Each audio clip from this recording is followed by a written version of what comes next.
सामाजिक सञ्जालमा एउटा रमाइलो सामग्री भेटेपछि त्यसलाई मैले एआई को माध्यमबाट फोटो बनाउन लगाएर अब प्रस्तुत गर्न गइरहेको छु।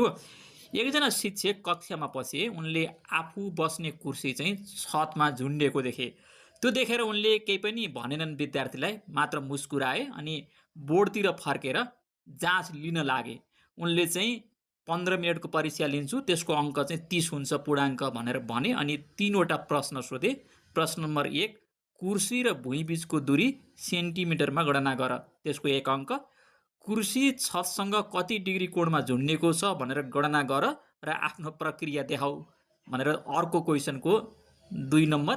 अनि अन्तिममा तेस्रो नम्बरको क्वेसन छ, कुर्सी छतमा झुन्ड्याउने विद्यार्थीको नाम र उसलाई सहयोग गर्ने साथीहरूको नाम लेख, त्यसको चाहिँ 28 अङ्क भनेर भनिसकेपछि विद्यार्थीले खुर्र उत्तर दिए अनि शिक्षकले आफ्नो कुर्सी झुन्ड्याउने विद्यार्थीलाई समातेर कारबाही गरे।